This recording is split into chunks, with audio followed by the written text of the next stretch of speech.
خلافت تو رہی نہیں بھائی، اب تو دارالخلافہ بھی کوئی نہ رہا، آخری دارالخلافہ استنبول تھا نا، ختم ہوا 1924 میں۔ کاغذ کے پھاڑنے سے سمجھ نہیں سارا کچھ آیا۔ جی ہاں، سی این این میں انٹرویو کے دوران اعتراف کیا کہ مسلمانوں میں وہابی فرقہ ہم نے اپنے مغربی دوستوں کی خواہش پہ پیدا کیا، ہم نے مساجد اور مدارس پر انویسٹمنٹ کی اور اب ہم اپنے مغربی دوستوں کی خواہش پر اس فنڈنگ کو بند کر رہے ہیں۔ اس میں انہوں نے کوئی نیا انکشاف نہیں کیا، ہم پہلے بھی کہتے تھے، ہم اب بھی کہتے ہیں۔ دنیا میں جو کام پینڈنگ میں پڑے ہوئے ہیں نا مسلمانوں کے ذمے، ان میں سے ایک کام وہابیت کی تاریخ کو لکھنا بھی۔ ہمیں آپ سے کوئی ایک ٹکے کا فائدہ نہیں اٹھا، ہم کیوں جھوٹ بولیں؟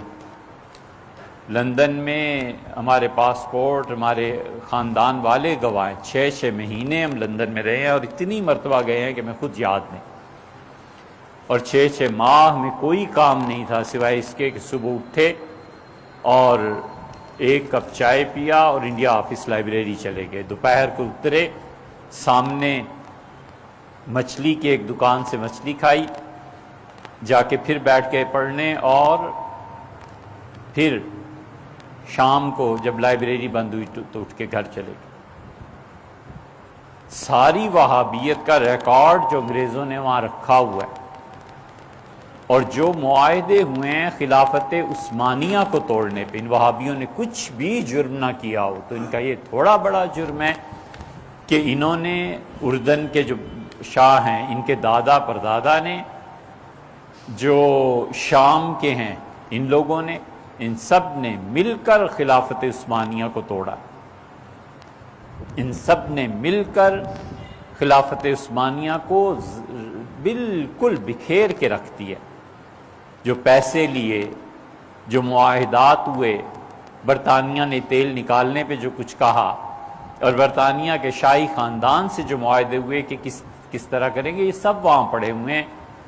کوئی بچہ وقف کر دے اپنی زندگی کو، بشرطے کہ اس کا باپ 1-2 کروڑ چھوڑ کے مر جائے اور کہے بیٹے اس پہ کام کرو، اس وہابیت کی تاریخ کوئی لکھے کہ یہ وہابیت ہے کیا، اور یہ مسلمانوں میں کس طرح عروج پائی، اور ان لوگوں کے برگوبار کیا تھے اور ان کے معاہدات کیا تھے۔ انڈیا آفس لائبریری میں، جو اب برٹش لائبریری کے نام سے مشہور ہے لندن میں، سارا ریکارڈ پڑا ہوا ہے ان کا، کس طرح انہوں نے خریدا، کس طرح انہوں نے کہا کہ شیعہ سنی کی بنیاد رکھو۔ سلطان عبدالعزیز کا بیٹا کس طرح گیا نجف میں، سیدنا علی رضی اللہ عنہ کے مزار کو آگ لگایا۔ کسی کی بھی قبریں جلانا جائز ہیں؟ میرے باپ کی قبر کو جو جا کے جلائے تو مجھے کچھ دکھ نہیں ہوگا۔ سیدنا حسین ابن علی رضی اللہ عنہ کے مزار پہ آگ لگا کے آگے، اور جو انہوں نے وقف لوٹا ہے وہابیوں نے وہاں، اور جو کرتوت انہوں نے کیے ہیں وہ تھوڑے ہیں۔ حتیٰ کہ وہاں کا نجف کا ایک شیعہ اٹھا باقر، اور وہ آیا اور اس نے درعیہ میں آ کے اس کے بیٹے کو قتل کر دیا۔ اس کا ہم نے اپنا بدلہ لے لیا، اور انہوں نے سارے علاقوں میں شیعہ سنی فساد مچا دیا، ان کے نزدیک سب واجب القتل۔ شامی جیسا آدمی جس پہ پچھلے 250 سال سے فقہ حنفی کا دار و مدار ہے، وہ اکیلا شخص، وہ تو 54-55 برس کی عمر میں ان کا انتقال ہو گیا رحمہ اللہ۔ اگر اور زندگی ہوتی تو کتنے بڑے کارنامے انجام دیتے۔ وہ عینی شاہد ہے ان سب چیزوں کے۔ اپنی شامی میں وہ لکھتے ہیں کہ یہ سب وہابی خارجی ہیں جو خلافت عثمانیہ کے خلاف کھڑے ہوئے ہیں۔ ان کا اس سے بڑا جرم کوئی نہیں کہ خلافت عثمانیہ کو انہوں نے ٹکڑے ٹکڑے کر دیا انگریزوں کے کہنے پہ۔ بٹلر نے جو کتاب لکھی ہے وہ مرتب کرنے سے پہلے مر گیا، اس کی یادداشتیں تھیں۔ حضرت رسالت مآب صلی اللہ علیہ وسلم کے روضہ مبارک پر جو حملہ کیا ہے اور نیچے چلے گئے ہیں اور جا کر قبر شریف کو جو توڑا ہے، وہ کس کھاتے میں ہے؟ کوئی ایک جرم ہے ان کا؟ یہ تو ابھی 2 سال پہلے کی بات ہے، کہہ رہے تھے کہ حضور اقدس صلی اللہ علیہ وسلم کا مزار سب سے بڑا شرک کا اڈا ہے، لہٰذا راتوں رات کھدائی کرو، رسول اللہ صلی اللہ علیہ وسلم کی جسم مبارک کو نامعلوم مقام پر منتقل کر دو، بعد میں اس پہ بلڈوز کر دینا۔ تو ماشاءاللہ شاہی خاندان سے جواب آیا کہ یہ بات مناسب نہیں، پکڑ کے اس کو تعزیر نہیں لگاتے کہ حضور اقدس صلی اللہ علیہ وسلم کی توہین کرتے ہو۔ نبی کریم صلی اللہ علیہ وسلم عام مسلمان بھی ہوتے، حضور اقدس صلی اللہ علیہ وسلم نے دیکھا تھا کسی کو قبر کے ساتھ ٹیک لگا کے بیٹھے ہوئے، تو آپ نے فرمایا تمہیں پتہ نہیں ہے قبر والے کو اس سے تکلیف ہوتی ہے، ہٹو یہاں سے۔ نیچے چلے گئے، جا کے لوٹ مار کی۔ عثمانیوں کا پہلا گورنر جب مدینہ منورہ میں آیا تھا تو اس نے کہا، تاجروں کو بلایا اور پہلی مرتبہ اس نے روزہ مبارک پہ حاضری دینی تھی، اس نے کہا بتاؤ سب سے بڑا ہیرا کون سا ہے؟ بتایا گیا 80,000 تولے سونے کا ہیرا ہے، اس کا لے آؤ۔ 80,000 تولے ادا کیے اور ہیرا سونے کی پلیٹ میں جڑوا کے قبر شریف پہ نیچے چلا گیا اور بس قبر پہ رکھا اور کہا اللہ کے رسول یہ میری طرف سے آپ کی خدمت میں ہدیہ ہے، بس چپ کر کے ہٹ گیا اور رو پڑا۔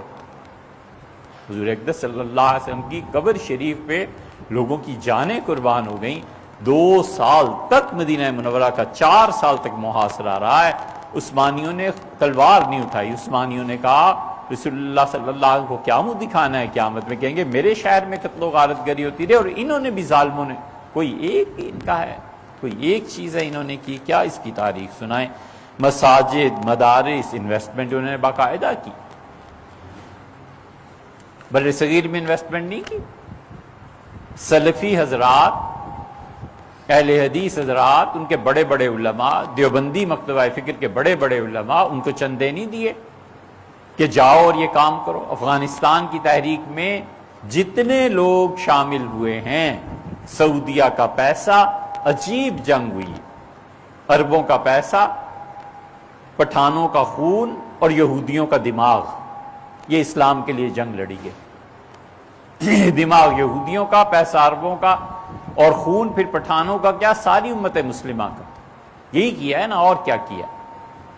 وہ وقت تھا جو آپ کے اگلے سوال کا جواب ہے، ایک وقت تھا 1980 میں 90 میں ہم نے دیکھا ہے، اس دور کو اچھی طرح سے پوری دنیا کی قوتیں اہل السنہ کی پشت پناہی کر رہی تھیں اور شیعہ کی شامت آئی ہوئی تھی، اور ہمارے دور میں پوری دنیا کی قوتیں اب ان کے پسے پشت ہیں اور ہماری شامت آئی ہوئی۔ سیاست میں کوئی ایسی غرض ہے ہی نہیں سرے سے، ہم تو صرف اس کو مذہبی اور امت کے حوالے سے دیکھتے ہیں کہ امت میں کیا ہو رہا ہے۔ یہ انویسٹمنٹ نہیں ہے کہ جس کو 2 ڈھنگ کے لفظ فارسی کے پڑھنے نہیں آتے اور عربی کے نہیں پڑھنے آتے، وہ شام کو پورا درس قرآن دیتا ہوتا ہے ٹی وی پہ، اور رمضان آ رہا ہے، فلم ایکٹریس آ گیا اور وہ دین سکھا رہی ہے۔ یہ کون انویسٹمنٹ کر رہا ہے؟ یہ الہات کے علاوہ اور کیا چیز پھیلائی جا رہی ہے؟ اسی لیے اب یہ جو اقدامات ہو رہے ہیں نا، اس پہ افسوس جن لوگوں کو ہے، وہ ان لوگوں کو ہے جن کے پیسے بند ہو گئے ہیں، جن کے چندے مدارس کے بند ہو گئے ہیں، جن کے لیے مشکلات پیش آ رہی ہیں کہ پہلے تو چندہ آتا تھا، اب کیا کریں گے، اب وہاں سے تو چندہ آنے سے رہا، یہ اب چیزیں پیش آ رہی ہیں۔ اونٹ سے کسی نے پوچھا تھا کہ سردیاں اوپر چڑھنا اچھا ہے کہ نیچے اترنا، پہاڑ پہ چڑھنا اچھا ہے کہ اترنا؟ اس نے کہا ہر دو لعنت۔ بھائی یہی حال ہے، وہ جو پہلے مغربی قوتیں کام کر رہی تھیں وہابیت کا پرچار، اور جو اب اس کے خلاف کہہ رہی ہیں، اور اس کے پیچھے جو قوتیں ہیں، دونوں ایک ہی جیسے ہیں یار۔ اللہ کے لیے کیا ہے صحیح چیز؟ کیا ہے؟ اخلاص، دوست سے خود دوست کو طلب کرنا ہے۔ اخلاص دوستوں سے اپنی مرادوں کو پورا کرنا نہیں ہے۔ سنسیریٹی کیا ہے؟ وہ جہاں تعلق ہوتا ہے، آدمی کہتا ہے آپ ہی میرے ہو جائیں، مجھے اپنا بنا لیں، یہ سنسیریٹی ہوتی ہے۔ یہ نہیں ہے کہ چونکہ عہدہ ہے لہٰذا اس کے عہدے سے فائدہ اٹھاؤ، پیسہ ہے تو اس کے پیسے سے فائدہ اٹھاؤ۔